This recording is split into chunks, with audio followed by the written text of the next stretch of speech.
Being authentic is something you hear about so often these days, it's almost become a cliche. But maybe you've started to look back at your life and you realize that you're not getting the most out of it. Maybe you took a wrong turn somewhere and you realize you've got to start over.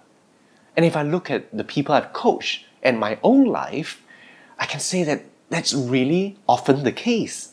Now, choosing authenticity is so important, especially when you're at a major crossroads that will decide where you'll end up, at least for a while. So let's talk about authenticity and what it really means.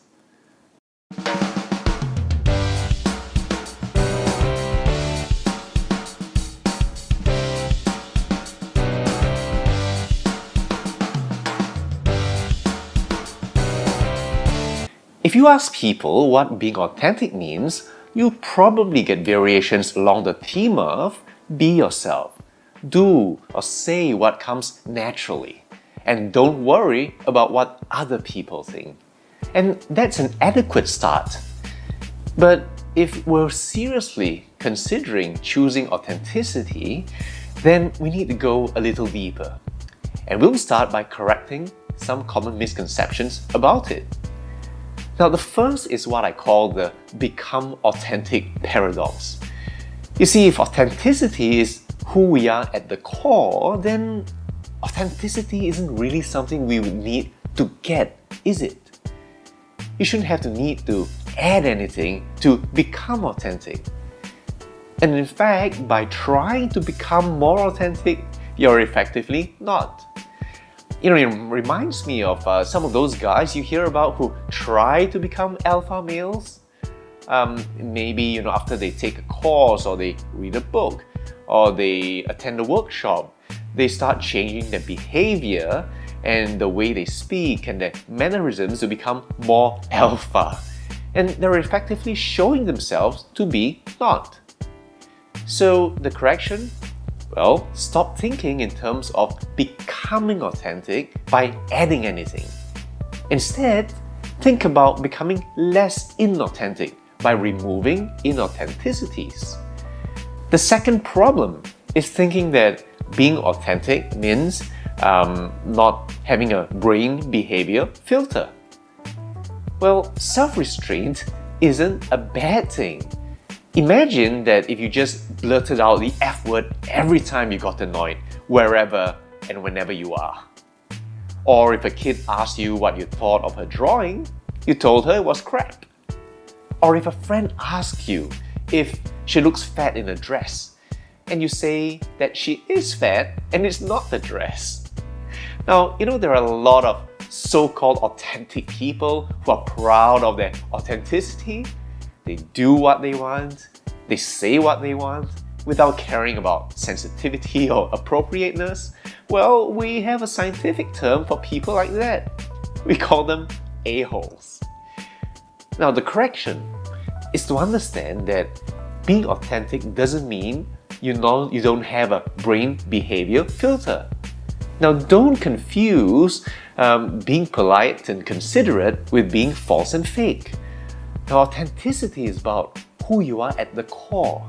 If you can be tactful and you can spare feelings, but without betraying your values, you're still authentic, but with kindness. The final problem is that simply embracing a state of no change is a formula for stagnation and no growth. That's not a good thing. We evolve, we develop new ideas, new perspectives, and even new values. And without change, you won't push envelopes, you won't challenge comfort zones, and you won't transcend boundaries. And basically, you won't evolve into the best possible you. So the correction is that understand that even the authentic you is a dynamic, changing process. Look, the me who's speaking to you right now isn't the same me that was around 10, 5, or even 2 years ago. And I hope it's a better version of myself, at least more intelligent, wiser.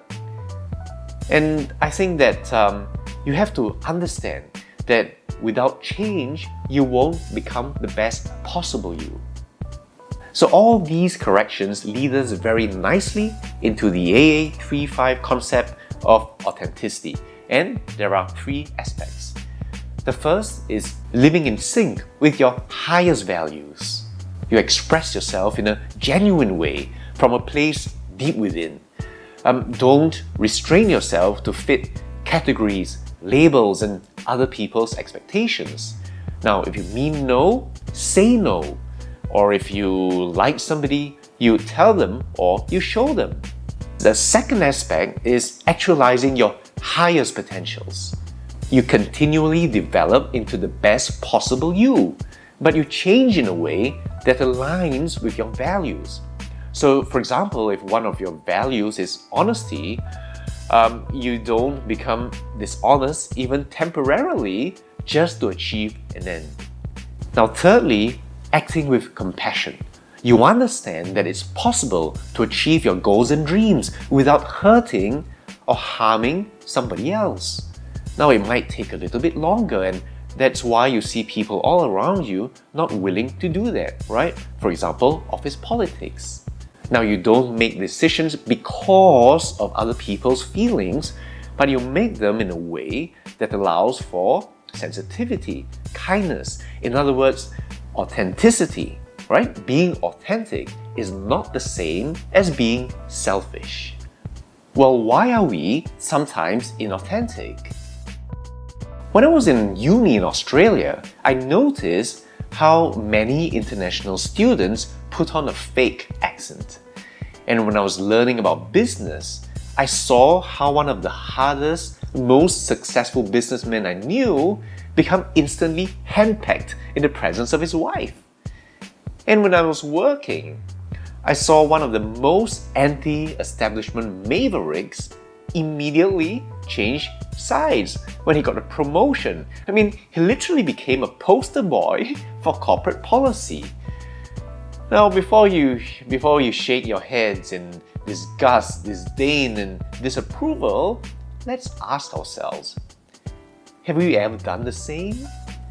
Have we sometimes just been a little bit malleable? Now, why is that? Well, I think it all boils down to the old pain-pleasure principle. We're motivated to do things because we want to avoid pain or we want to acquire pleasure.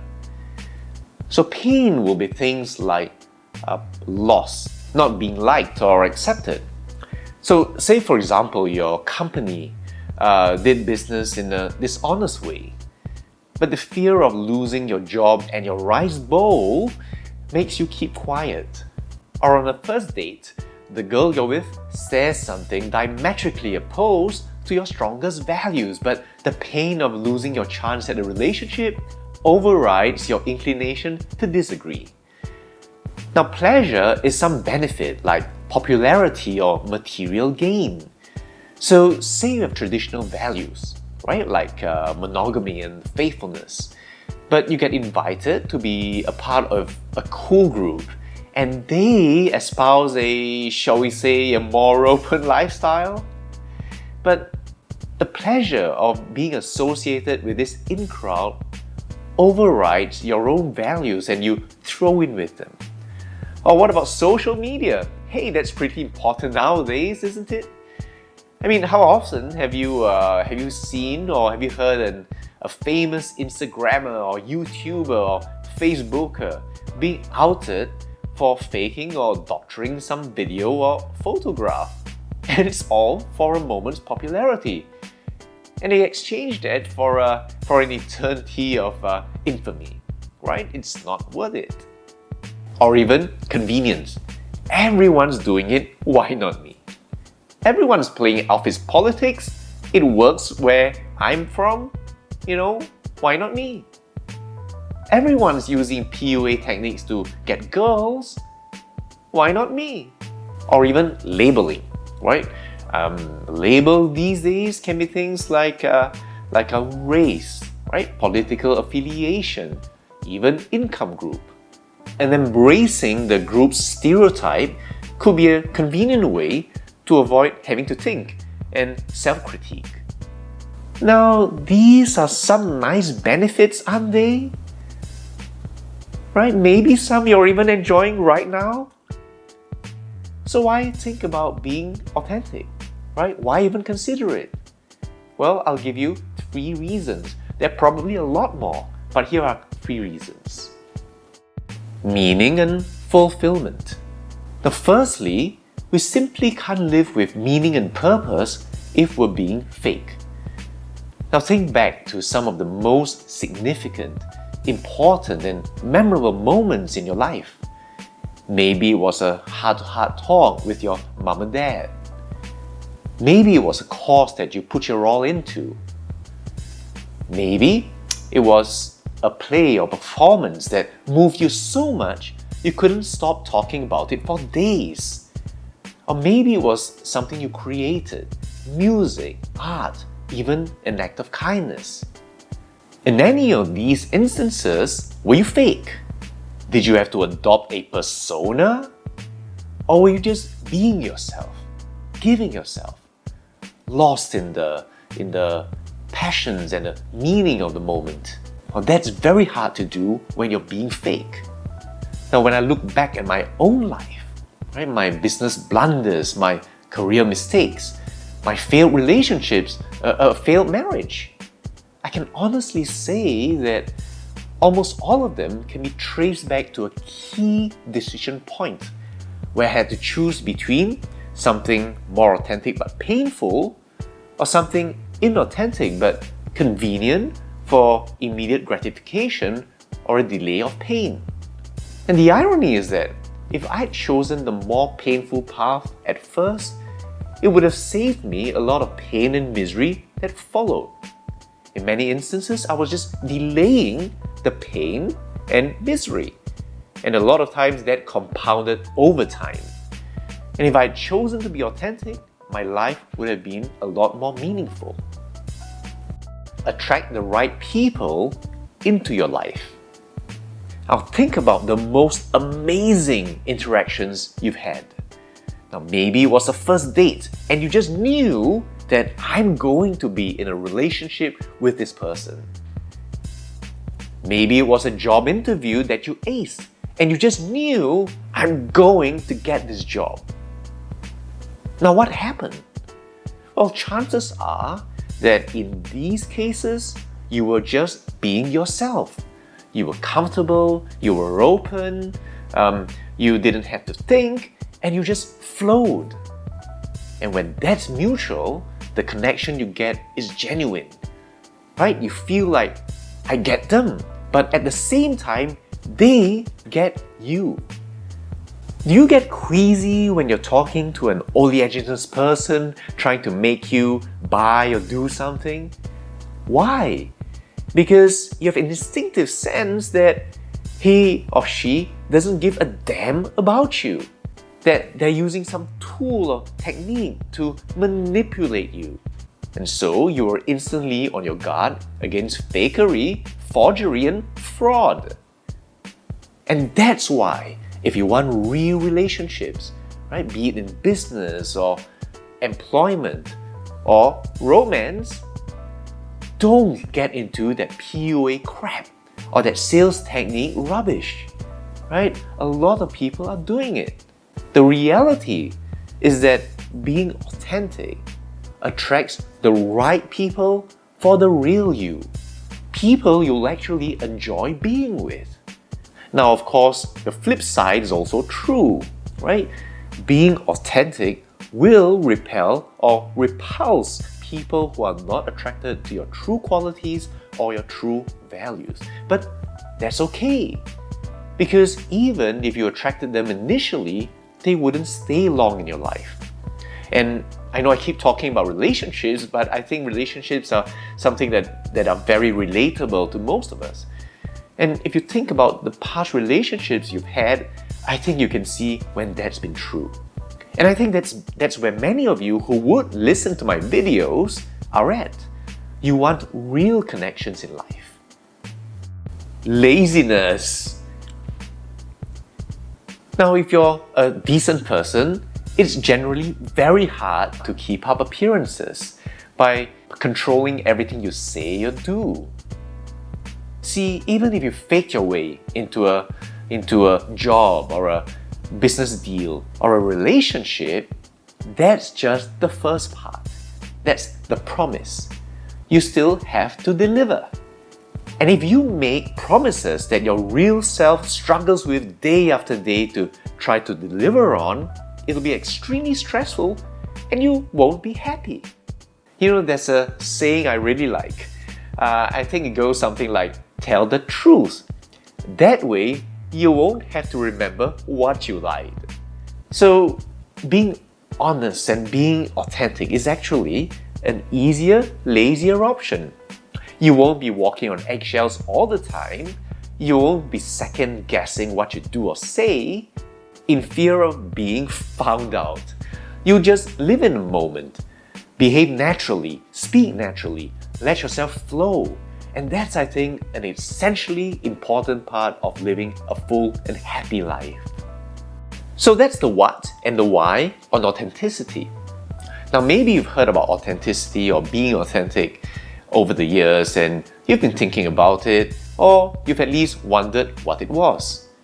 Maybe you've never heard about it or you didn't care to think about it, and hopefully now you will, and at least consider what it might be costing you.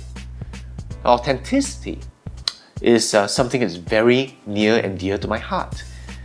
And I can tell you that there have been many times in my life where I chose to be inauthentic and paid heavily for it.